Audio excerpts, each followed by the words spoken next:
So the question is, are you ready for the fourth industrial revolution, and are your kids? Rather than be prescriptive about what should someone study, even from the age of 5 right the way through to university, it's better to blend the technical knowledge they'll need to succeed with computers with human skills around creativity, around communication, around collaboration. So if you're looking for the answer, how do I prepare my kids for the work of the future? Firstly, STEM is critical, or STEAM, but also doing STEM and STEAM in an environment that lets them create, collaborate and work with other people, because it's the human skills that will separate them in the future. Question, what can parents do to prepare their children? Well, firstly, don't leave it up to the school. The school in any Western country has got to, for obvious reasons, conform to national standards around curriculum, syllabus and so on. There's got to be preparation for exams. And like any change, the response lags the issue. Now, the problem with the fourth industrial revolution is the issue's moving really fast. Technology's changing everything as we speak.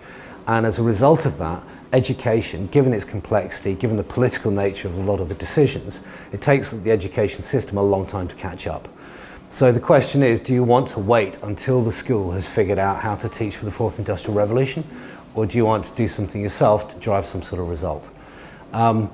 As somebody who's spent the last 20 years working with technology, and over the last 10 years done a lot of work in AI, not a plug, but just to mention, I'm the CEO of an AI company that's got customers in 13 countries and 18 different industries. So this is something I've spent a lot of time thinking about. When my son got to about 5 or 6, and I was talking to people at the school about where he was going to learn these skills, it wasn't on the curriculum, so I looked around and TinkerTank had just set up. So my son's been coming to TinkerTank most holidays since he was 5, 6 years old. He's now 10. This is a whole new industry. This is a whole new kind of chapter of education that's just beginning. And there's a strong argument that says that universities or TAFE, vocational education and schools are not enough. They're teaching very traditional things and very often exam-driven learning, rote-driven learning, not learning that's action-based and that's practical. And so getting learning right is something that most governments around the world are really kind of starting to think about. The advantage, I think, as a huge fan of TinkerTank, is that these guys have figured it out already.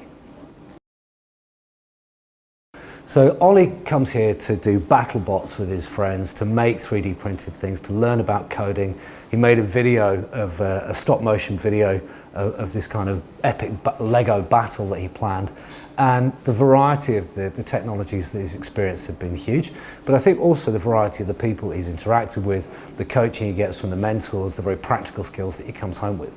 There was an interesting example of this where he just left his primary school, and at year 5 he went to St Augustine's College in Brookvale.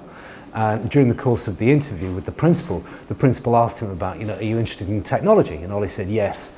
And the principal said, oh, what technology? Expecting, I think, perhaps an answer about kind of PlayStations.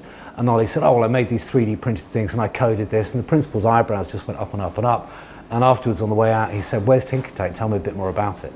And I think when you've got the principal of a fairly selective and well-respected school in the area, quite clearly interviewing for people to come in and hearing about skills like this, then the results speak for themselves.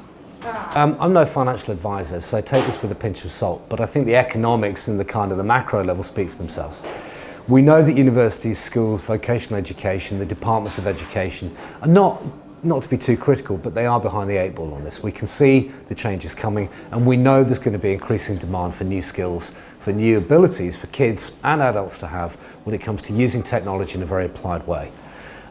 We know this isn't a new change, but we do know that the fourth industrial revolution is this kind of change that's really just starting to take off. Education, preparing people for skills for the future, is something that's really just going to grow and grow over the course of the next few years.